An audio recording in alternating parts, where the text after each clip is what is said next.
जय Hind friends. आज आपण राज्यसेवा पूर्व परीक्षा 2017 चे इंडियन पॉलिटीचे क्वेश्चन डिस्कस करणार आहोत.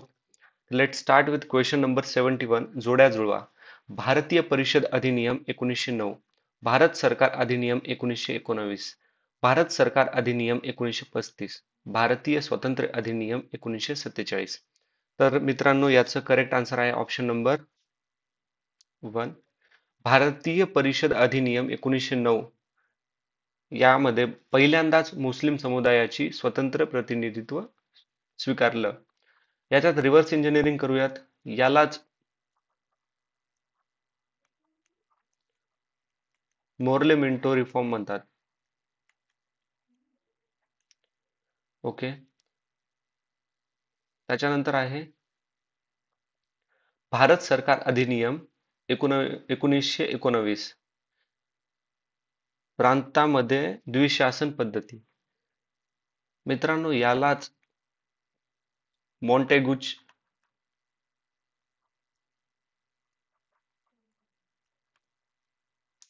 चेम्सफर्ड रिफॉर्म असं पण म्हणलं जायचं. आणि याच्यामध्येच बायकॅमरल लेजिस्लेटिव्ह, त्यालाच द्विसदनीय काय कायदेमंडळ याची तरतूद केली. भारत सरकार अधिनियम 1935 याच्या मध्ये केंद्रामध्ये द्विशासन पद्धती आणि अजून एक डायरेक्ट इलेक्शनचे इंट्रोड्यूस केले होते. डायरेक्ट इलेक्शन्स इंट्रोड्यूस केले होते. भारतीय स्वातंत्र्य अधिनियम 1947, आता राजा हा अधिकाराचा स्रोत राहिला नाही. ओके. तर नेक्स्ट क्वेश्चन, क्वेश्चन नंबर 72. अनुच्छेद 352 खाली आणीबाणीच्या घोषणेबाबत विधाने विचारात घ्या.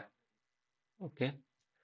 तिच्या घोषणेपासून 1 महिन्याचा काळ संपल्यानंतर तो आपोआप संपुष्टात येतो जर तिला लोकसभेच्या ठरावाद्वारे वरील कालावधी संपण्याच्या अगोदर मान्यता मिळाली नाही तर.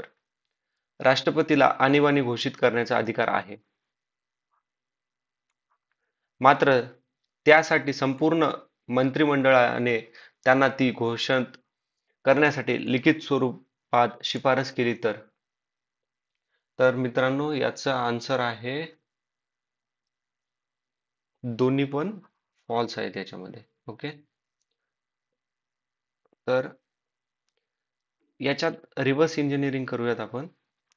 अनुच्छेद 352 ते 360 हे आणीबाणीच्या घोषणेसाठी आहेत. ओके.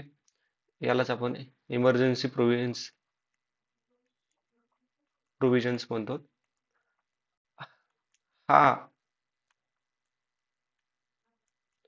18व्या पार्ट मध्ये येतो. ओके. आणि मित्रांनो, एक गोष्ट लक्षात ठेवा.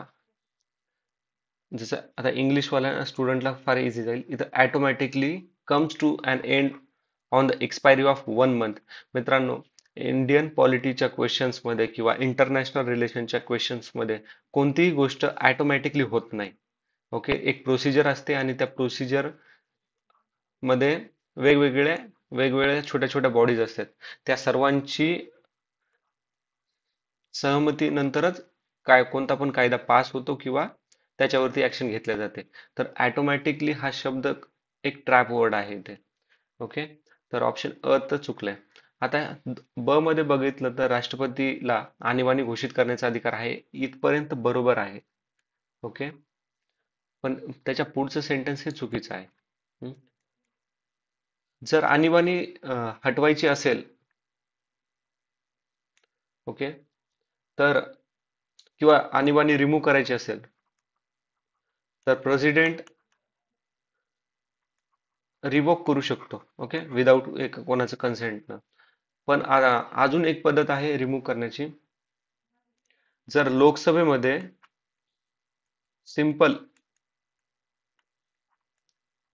मेजॉरिटी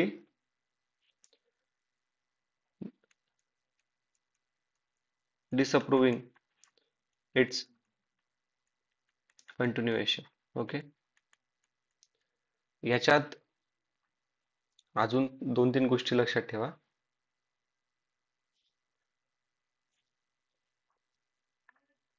38 कॉन्स्टिट्यूशन अमेंडमेंट जे की 1975 साली झालं होतं.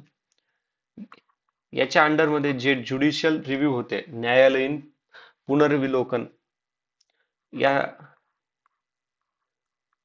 ओके याच्याला म्हणजे काही घेणं देणं नव्हतं. ओके. पण ज्यावेळेस 44th कॉन्स्टिट्यूशन अमेंडमेंट आलं, जे की 1947 साली झालं, तर ज्युडिशियल रिव्ह्यू इम्पॉर्टंट होतं. ओके.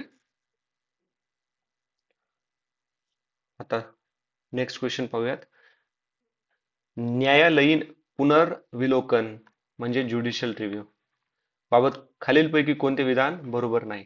नाही विचारले. भारतीय राज्यघटनेने न्यायालयीन पुनर्विलोकन पद्धतीचे स्पष्ट वर्णन केलेले नाही. ओके. भारतात न्यायालयीन पुनर्विलोकन हे कायद्याने घालून दिलेल्या पद्धती या तत्वाद्वारे संचलित आहे. न्यायालयीन पुनर्विलोकन हे राज्यघटनेच्या 9व्या परिशिष्टात समावेश केलेल्या कायद्यांना लागू होऊ शकत नाही. न्यायालयीन पुनर्विलोकनामुळे निर्माण झालेल्या अडथळ्यांना पार करण्यासाठी संसद कायदे आणि दुरुस्त्या मंजूर करू शकत नाही. तर मित्रांनो, इथं नॉट करेक्ट विचारला आहे आणि याचा आन्सर आहे ऑप्शन नंबर 3. कारण की इथे 9व्या परिशिष्टात समावेश झालेल्या कायद्यांना ज्युडिशियल रिव्ह्यू अप्लाय होतो. तर याच्यात व्हॅल्यू ॲडिशनल लक्षात ठेवा की ज्यावेळेस 2007 मध्ये सुप्रीम कोर्ट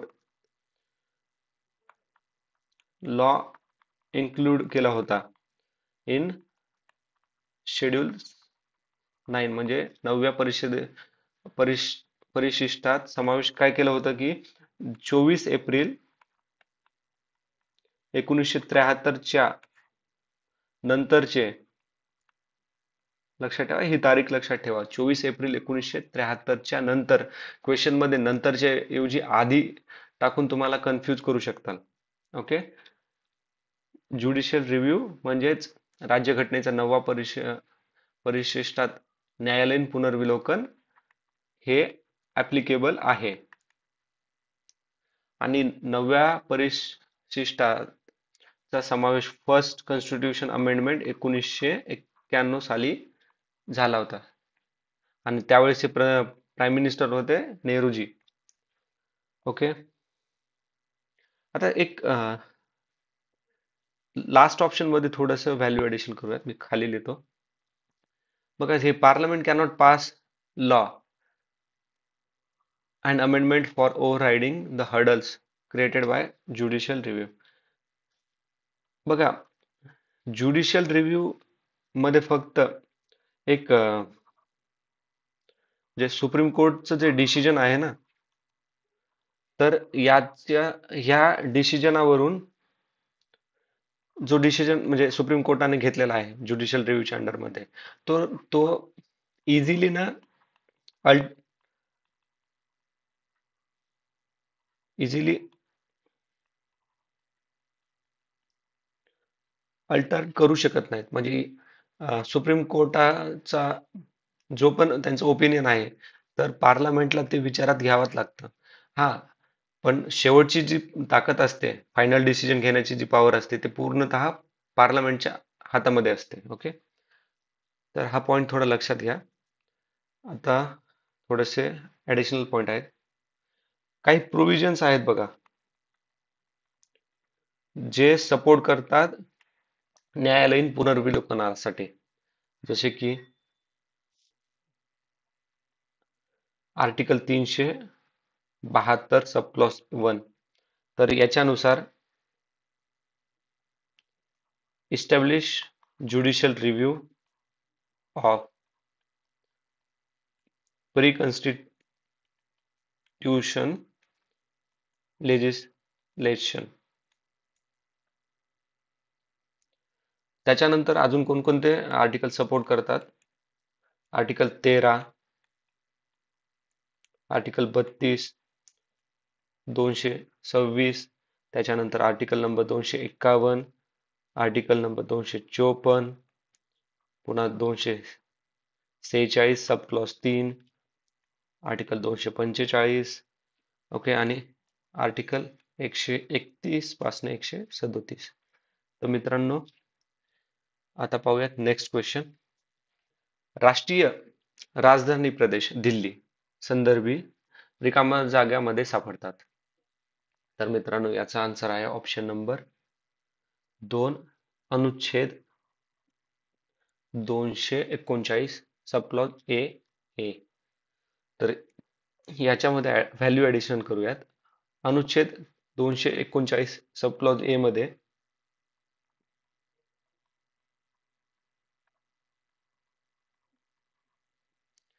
कायदे मंडळाची आणि मंत्री परिषद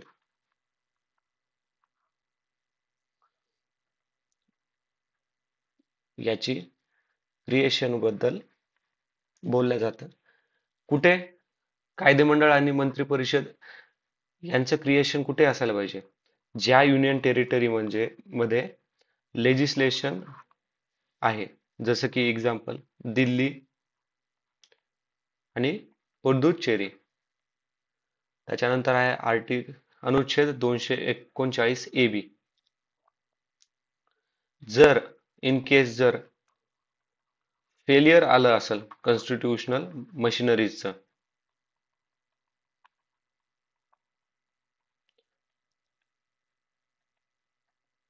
हे सर्व युनियन टेरिटरी मध्ये होते बरं का मित्रांनो. युनियन टेरिटरी, ज्या युनियन टेरिटरी मध्ये लेजिस्लेटिव्ह बॉडीज आहेत, ओके. तर फेलियर ऑफ कॉन्स्टिट्यूशन मशिनरीज हे अनुच्छेद 239 ए बी मध्ये मेन्शन केलं आहे, ओके. ज्यावेळेस मशिनरीज फेल होईल त्यावेळेस प्रेसिडेंट रूल इथे अप्लाय होऊ शकतो किंवा प्रेसिडेंट इथला कारभार डायरेक्टली अंडर मध्ये घेऊ शकतात. आता अनुच्छेद 239 बी मध्ये पहा. अध्या अध्यादेश म्हणजे ऑर्डिनन्स पॉवर आहे याच्यामध्ये, okay. Promulgate ordinance during recession of legislative. अध्यादेश जारी करण्याचा,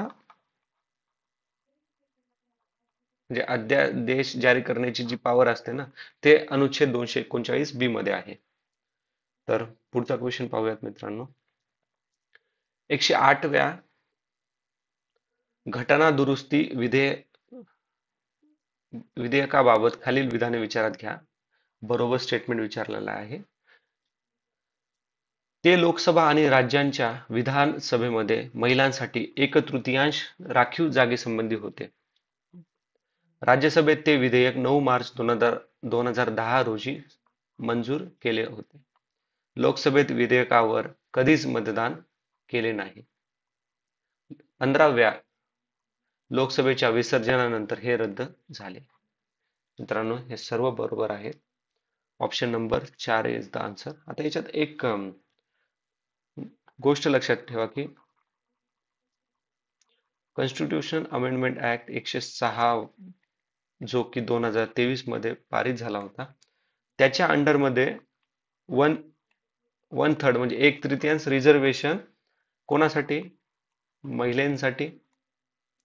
कुठे? In Lok Sabha, state legislative assembly, okay. त्याच्यानंतर लेजिस्लेटिव्ह असेंब्ली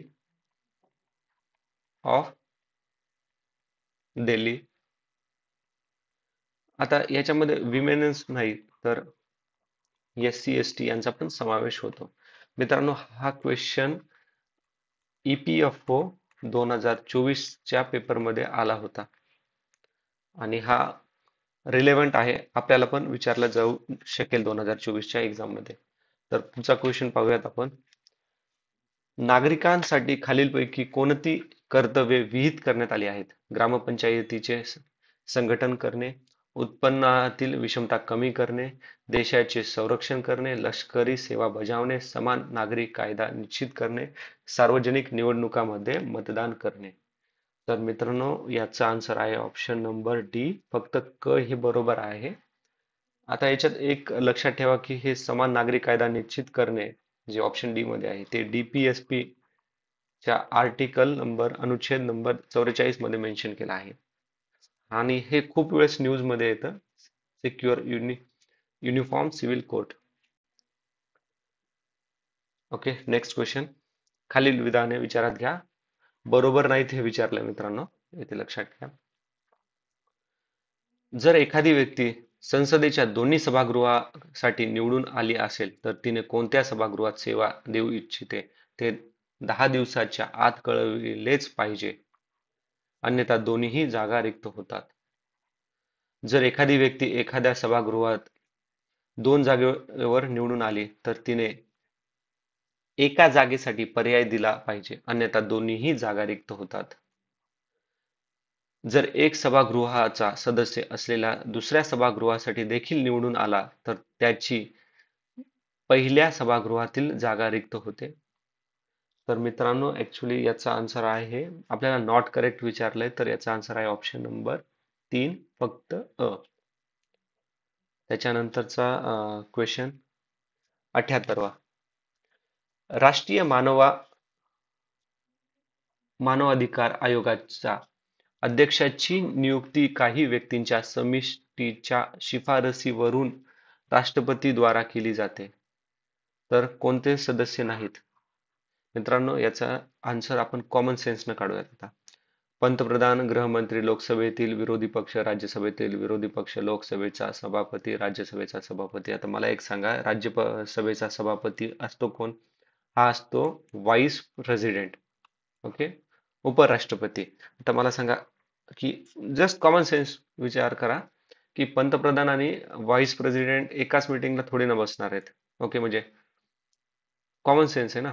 तर याच्यात आपल्याला नाही विचारलंय तर ऑप्शन हे गेलं गेलं, कारण की इथं फ आहे, इथं फ आहे. आता लोकसभेचा सभापती. आणि लोकसभेचा सभापती म्हणजेच स्पीकर ना. हम्म. तर तो तर इम्पॉर्टंट रोल प्ले करतो हर याच्यामध्ये. मित्रांनो, रिस्क घ्यावाच लागते. मग याच्यामध्ये आपल्याला इलिमिनेट केलं तर आन्सर आलं 4. ओके, तर मित्रांनो, याच्यात थोडं अजून व्हॅल्यू ऍडिशन करूयात. जी राष्ट्रीय मानव अधिकार आयोग आहे ना, राष्ट्रीय मानव अधिकार आयोग, यालाच नॅशनल ह्युमन राईट कमिशन म्हणतात. तर ही एक स्टॅच्युटरी बॉडी आहे, म्हणजे वैधानिक संस्था आहे. ओके, आणि याची स्थापना under protection of human right act 1993. Okay, याच्यामध्ये लक्षात ठेवा पॅरिस प्रिन्सिपलचा समावेश आहे. पुन्हा राष्ट्रीय मानवाधिकार आयोगाच्या जो यांच्याकडे सिव्हिल पॉवर असते बघा, आणि यांच्याकडे ओके, सिव्हिल पॉवर म्हणजे कोणती पण केस असो ती 1 वर्षाच्या आत घडलेली असेल तर त्यावरतीच हे खटला नोंदवून घेऊ शकतात. ओके, हा महत्वाचा पॉइंट आहे, लक्षात ठेवा. ओके, एक गोष्ट आहे की 10 डिसेंबर रोजी मानव अधिकार दिवस साजरा केला जातो. हा गोष्ट लक्षात ठेवा, स्टॅटिक जीके मध्ये विचारला जाऊ शकते. ओके, तर याची जो पण अध्यक्ष असतो याची अपॉइंटमेंट आणि रिमूव्हल सर्व प्रेसिडेंटच करतो. ओके, आता आणि हा अध्यक्ष जो रिपोर्ट बनवतो तो प्रेसिडेंटकडे देतो आणि प्रेसिडेंट तो पार्लमेंटमध्ये दोन्ही हाऊसच्या समोर रिप्रेझेंट करतो. ओके, आता त्याच्यानंतर आपण एक अजून थोडं लक्षात घेऊया. तिथं नॅशनल विचारलं होतं, आपण स्टेट ह्युमन राईट कमिशनच्या बद्दल पण थोडी माहिती जाणून घेऊया. ओके. ही पण एक स्टॅच्युटरीज बॉडी आहे. आणि याच्या ही जे स्टेट ह्युमन राईट कमिशनची जो अध्यक्ष असतो त्याला अपॉइंट करण्यासाठी जी कमिटी असते त्याच्यामध्ये असतात सीएम, त्याच्यानंतर स्टेटचे जे होम मिनिस्टर असतात, गृहमंत्री, ते, त्याच्यानंतर असतात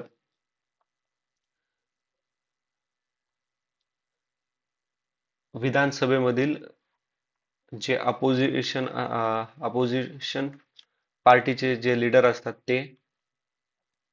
ओके. त्याच्यानंतर जर ओके, याच्यात एक गोष्ट लक्षात ठेवा की यांची जे स्टेटवाले आहेत ना, स्टेट ह्युमन राईट वाले, त्यांची अपॉइंटमेंट ना गव्हर्नर करतो आणि त्यांचा रिमूव्हल प्रेसिडेंट करतो. ओके. आणि सेम पॉवर असते, सिव्हिल पॉवर आहे. आणि 1 वर्षाच्या आत जो खटला झालाय त्याच्यावरतीच कारवाई करू शकतात. हम्म. ओके.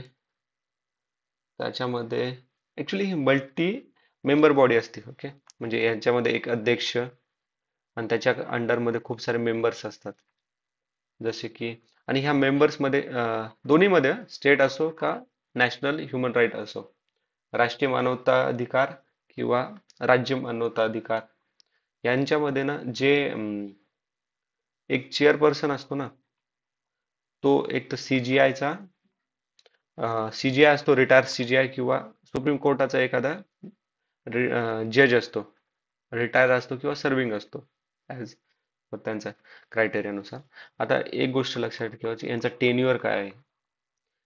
3 वर्ष किंवा 70 वर्ष वयोगट असेल तर, जे पण आधी येतं ना त्याच्यानंतर त्याच्यानुसार यांची टेन्युअर डिसाईड केलं जातं. आणि आता प्रेसिडेंट प्रेसिडेंटकडे यांना रिमूव्ह करण्याची पॉवर असते ना.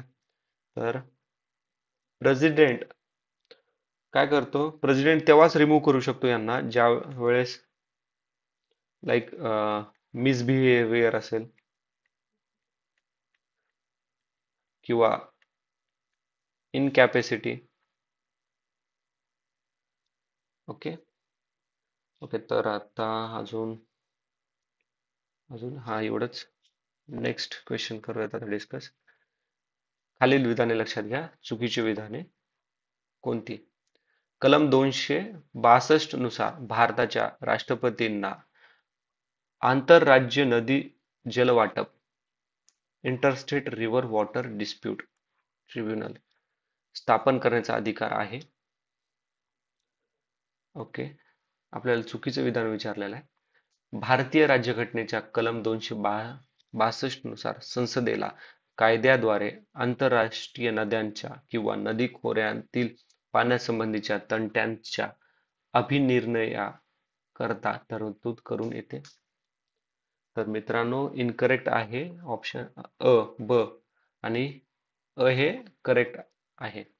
तर हे ऍक्च्युली कलम 263 नुसार आहे इथे. ओके. आणि याच्यात अजून एक गोष्ट लक्षात ठेवा की जो मे बी विचारला जाऊ शकेल, कृष्णा डिस्प्यूट आहे, वॉटर डिस्प्यूट 2004. तर हा आहे आंध्र प्रदेशच्या, महाराष्ट्र, पुन्हा तेलंगणा आणि कर्नाटका यांच्यामध्ये. कदाचित विचारला जाऊ शकतो की महाराष्ट्राचे कोणकोणत्या नद्यांच्या डिस्प्यूटमध्ये महाराष्ट्र इन्व्हॉल्व्ह झालेला आहे. ओके. असं पुन्हा अजून आहे महादही वॉटर डिस्प्यूट, जे 2010. याच्यामध्ये कर्नाटका, महाराष्ट्र आणि गोवा. ओके. आणि जे इथं जे सेटअप केलं जातं ट्रिब्युनल, ओके, तर याचं जे डिसिजन असतं ना, तर हे कन्सेन्सस बेस्ड डिसिजन असतं.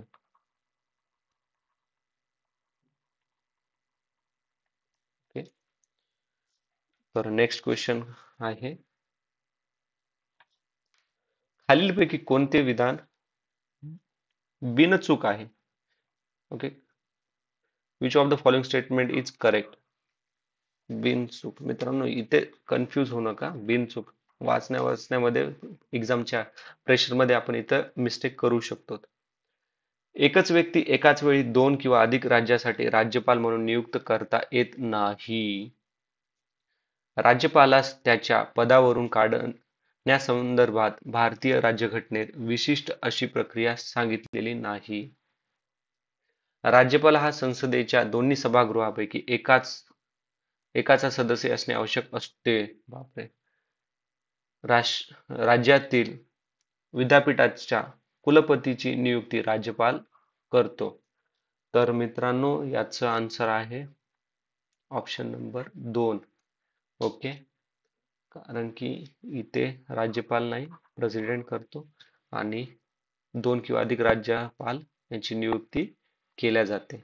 ओके, बघा एक गोष्ट लक्षात ठेवा की ओरिजिनल जे कॉन्स्टिट्यूशन आहे ना, त्याच्यानुसार एक राज्यपाल फक्त एका एका स्टेटसाठीच होता. पण त्याच्यानंतर 7th कॉन्स्टिट्यूशन अमेंडमेंट नुसार याच्यामध्ये एकापेक्षा अधिक राज्यासाठी राज्यपाल नियुक्त केला जाऊ शकतो. ओके, राज्यपाल हा appointed by president. Okay, removal by president. त्यांना फिक्स टेन्युअर काही नसतो. ते प्लेजर ऑफ प्रेसिडेंट व च्या अंडरमध्ये टर्म, म्हणजे त्यांचा फिक्स टेन्युअर नाही. जोपर्यंत प्रेसिडेंटची इच्छा असते तोपर्यंत ते राज्यपाल असतात. ओके, त्याच्यानंतर क्वेश्चन नंबर आहे 81. विभागा विभागीय परिषदासंदर्भात खालीलपैकी कोणते विधान बिनचूक नाहीत? मित्रांनो, असे वर्ड्सच क्वेश्चनला टफ बनवतात. ओके, आपण एक्झामच्या प्रेशरमध्ये ह्या ह्या काय विचारलं याच्याकडे थोडंसं दुर्लक्ष करतो. ऑप्शन नंबर 1 आहे याचं, विभागीय परिषदा ह्या घटनात्मक संस्था आहेत. 1956च्या राज्य पुनर्रचना कायद्यानुसार त्याची निर्मिती झाली आहे. केंद्रीय गृहमंत्री हा विभागीय परिषदाचा अध्यक्ष असतो. भारतात एकूण 7 विभागीय परिषदा देशातील एकूण 7 विभागासाठी निर्माण करण्यात आल्या आहेत. तर मित्रांनो, याच्यामध्ये हे 2 बरोबर आहेत आणि अ आणि ड हे चुकीचे आहेत. तर आता आन्सर देताना ब आणि क वाले नका बघू, अ आणि ड ही आन्सर बरोबर आहे. ओके, कारण की आपल्याला नॉट करेक्ट विचारलंय. आता ना याच्यात थोडीशी व्हॅल्युएडेशन करूयात. एक एक गोष्ट सांगतो, खूप साऱ्या जर तुम्हाला कन्फ्यूज होत असेल आणि आन्सर द्यायचं असेल तर बघा, जिथं कॉन्स्टिट्युशनल बॉडी असते तिथं ते स्टॅच्युटरी बॉडी देणार. ओके, आणि जिथं स्टॅच्युटरी बॉडी असेल म्हणजे घटनात्मक संस्था असेल तिथं कॉन्स्टिट्युशनल बॉडी असेल असं देणार.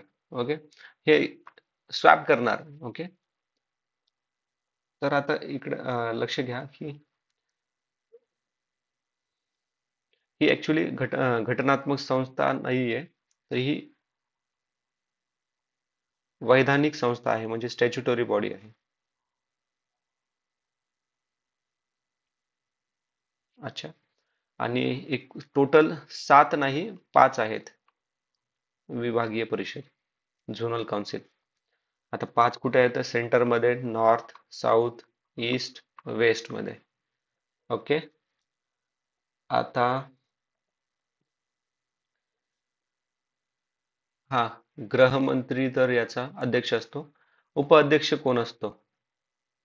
Vice chairman. तर जो सीएम असतो स्टेटचा, त्या झोन मध्ये जे जे स्टेट आहेत ना, तर त्याच्यात रोटेशन वाईज म्हणजे बारी बारीने एक एक सीएम ला व्हाईस चेअरमन बनवलं जातं. त्याच्यानंतर जे मेंबर्स असतात, सीएम प्लस 2 मिनिस्टर्स जे की सीएम ने नॉमिनेट केलेले असतात, नाही sorry, nominated by governor.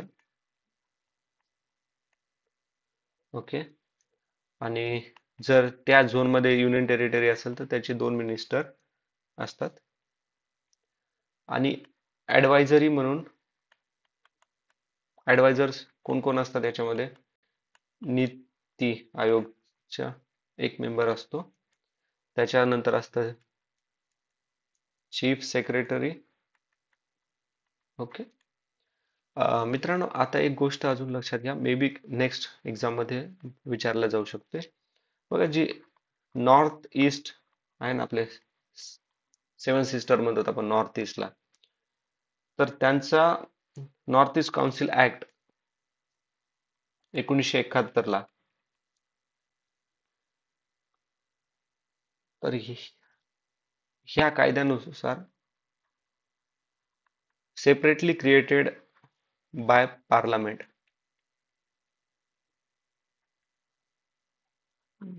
Members. आता ह्या कायद्यामध्ये कोणकोणते मेंबर्स असतात की पार्लमेंट यांच्यासाठी सेपरेट बॉडी बनवली आहे? तर त्याच्यामध्ये आहे आसाम, मणिपूर, मिझोराम, अरुणाचल प्रदेश, नागालँड,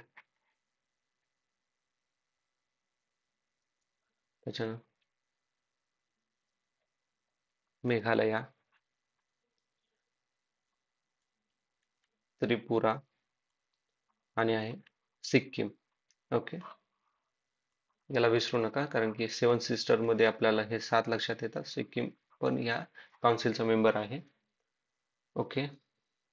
आता याच्यात जे झोनल काउन्सिल आहे ना, त्याची जी वेस्ट झोनल काउन्सिल आहे ना, तर महाराष्ट्र याचा मेंबर आहे. लक्षात ठेवा, आपल्याला विचारलं जाऊ शकतो. आणि महाराष्ट्रासोबत गोवा, दादरा नगर हवेली, DNI आणि गुजरात. ओके. आता पुढचा क्वेश्चन पाहूयात आपण. Question number 82. पंचायती राज व 73व्या घटना दुरुस्तीमध्ये समावेश असलेल्या खालीलपैकी कोणत्या तरतुदी ह्या ऐच्छिक तरतुदी नाहीत? नाहीत विचार.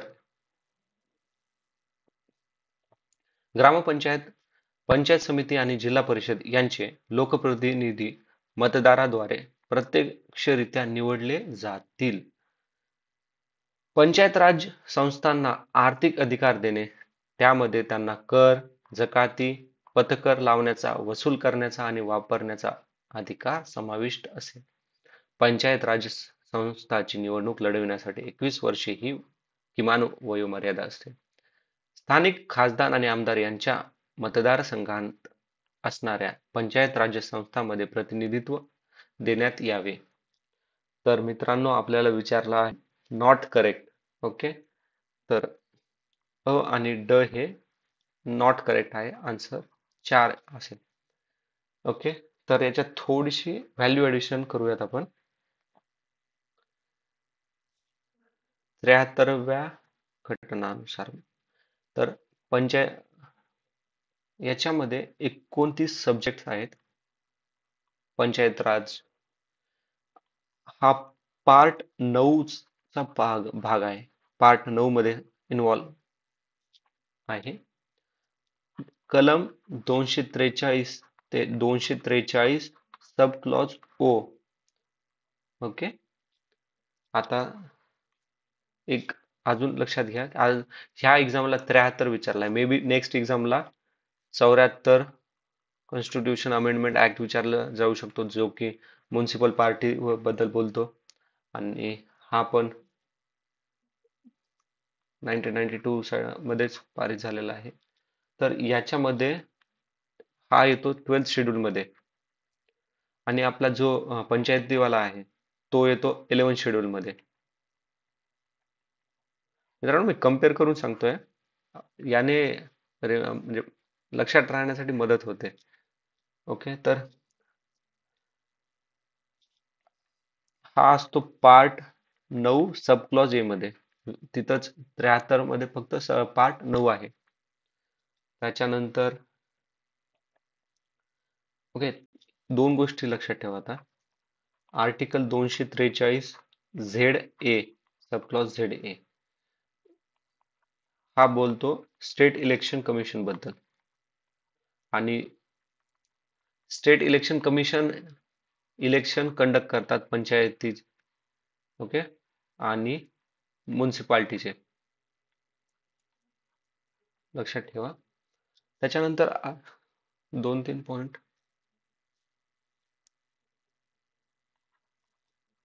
आर्टिकल 243 सब क्लॉज टी, तर याच्यामध्ये रिझर्वेशन आहे म्युन्सिपल पार्टीमध्ये विमेनसाठी 1/3 रिझर्वेशन फिक्स असतं.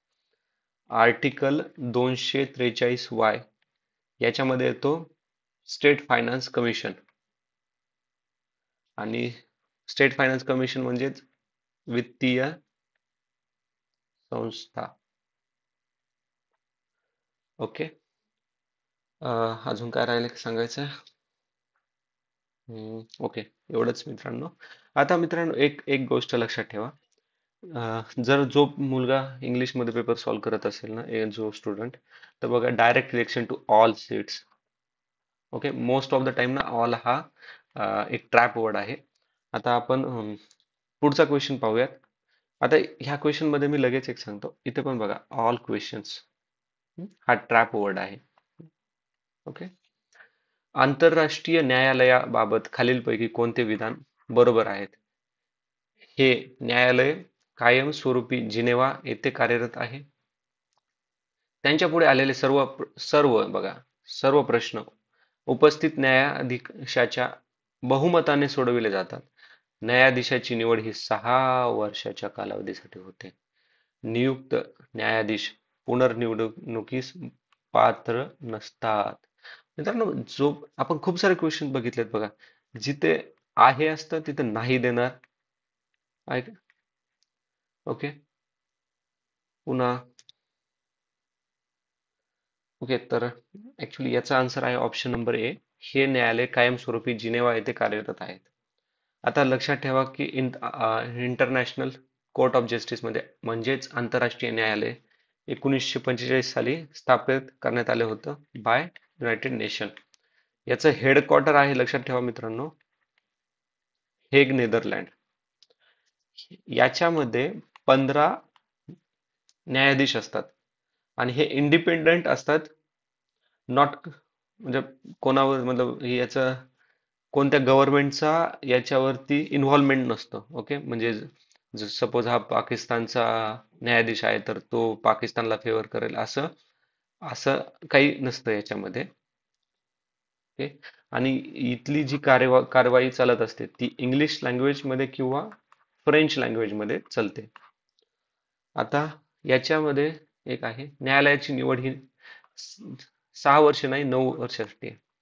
आणि रिटायर्ड जज आर इलिजिबल फॉर रिइलेक्शन. ओके. आता भारतातले कोण कोण जज याच्यामध्ये गेलेले होते, तर आतापर्यंत भारताचे 4 जज इंटरनॅशनल कोर्ट ऑफ जस्टिस मध्ये सर्व करत आहेत, सर्व केलेलं आहे. एक आहेत सर बेनेगुल राव, यांनी 1952 ते 53. त्याच्यानंतर आहेत नागेंद्र सिंग 1973 ते 1988. आणि हे 1988 हे इलेक्टेड आहेत. त्याच्यानंतर येतं रघुनंदन स्वरूप पतके, यांनी 1989 ते 1991 पर्यंत. आता लास्टचं धलवीर भंडारी, हे पण इलेक्टेड आहेत आणि 2012 पासून स्टील ते सर्विंग आहेत. ओके, तर मित्रांनो आजच्या व्हिडिओत एवढंच. जर तुम्हाला हा व्हिडिओ हेल्पफुल ठरत असेल तर प्लीज लाईक, शेअर, कमेंट बॉक्समध्ये तुमचं ओपिनियन द्या. काही सजेशन द्यायचे असेल तर प्लीज कमेंट बॉक्समध्ये मेन्शन करा. Okay, thank you. जय हिंद. Take care.